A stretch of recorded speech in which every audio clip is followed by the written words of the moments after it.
এই সেই মহানবীর গ্রাম। নবী মদিনায় এসে প্রথম যে গ্রামে উঠেছিলেন, প্রথম যে গ্রামের আতিথেয়তা পেয়েছিলেন, এই সেই গ্রাম, মদিনার গ্রাম। নবীজি মদিনায় এসে প্রথম এই পানি পান করেছিলেন, এই কুয়ার, সেটি এখনো আছে এখানে। মক্কার দুঃখ কষ্ট সহ্য করে নবী মদিনায় হিজরত করে এসে প্রথম যে জায়গাটিতে ভিড়েছিলেন, যে জায়গায় আশ্রয় নিয়েছিলেন, যে জায়গার মায়া মধুরতা পেয়েছিলেন, যে জায়গায় প্রথম মসজিদ গড়ে তুলেছিলেন, এই সেই জায়গা, এই সেই স্থান, কুবা গ্রাম। কুবা গ্রাম হচ্ছে একটি বাগান ঘেরা গ্রাম, এবং সেই গ্রামের সামনে একটা উট রাখা। এইভাবে নবীজির উট এসে প্রথম এই গ্রামে থেমেছিল। তারপর নবীজি এখানে রাত্রি যাপন করেন, এখানে অবস্থান নেন। বলা হয়ে থাকে নবীজি বেশ কয়েকদিন, অর্থাৎ 3 থেকে 14 দিন পর্যন্ত এই গ্রামেই ছিলেন।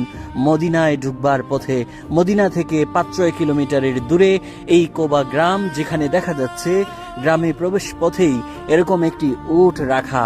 যেভাবে মহানবী মদিনা থেকে উটে সওয়ার হয়ে এই গ্রামে এসে এখানে উট রেখে তারপর গ্রামে তিনি ঢুকেছিলেন এবং গ্রামের মানুষের আতিথেয়তা পেয়েছিলেন।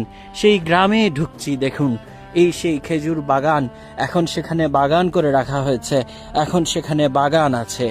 এই খেজুর বাগানের মালিক জায়গা দিয়েছিলেন এবং সেখানেই মসজিদ করেছিলেন মহানবী। ইসলামের প্রথম মসজিদ, কোবা মসজিদ, এখানে এই কোবা গ্রামে। দর্শক, এখানে কি কি আছে এই জায়গায় আমরা দেখি।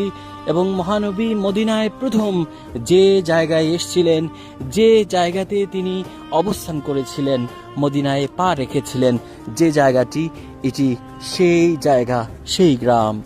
আগের মতো, আগের আদলে সবকিছু রাখার এখানে চেষ্টা করা হয়েছে। এটা কুবা মূলত একটা সবুজ ঘেরা উদ্যান ছিল, সবুজ ঘেরা একেবারে সবুজে আচ্ছাদিত খেজুর বাগান ছিল। মরুর দেশে আসলে সবুজ খুঁজে পাওয়া বেশ কঠিন। কোথাও একটু যদি গাছের ছায়া সবুজ থাকে, সেটাই হয় ওটা অনেক বড় আশ্রয়স্থল।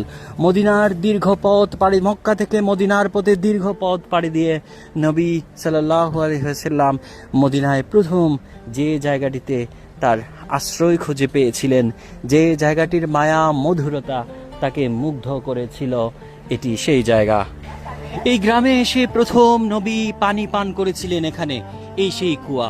এই কুয়ার পানি পান করেছিলেন নবী করিম প্রথম। এখানে লেখা রয়েছে এই বিষয়টি। দর্শক দেখুন, এই সেই কুয়া, যে কুয়ার পানি প্রথম নবী সাল্লাল্লাহু আলাইহি সাল্লাম পান করেছিলেন মদিনায় এসে।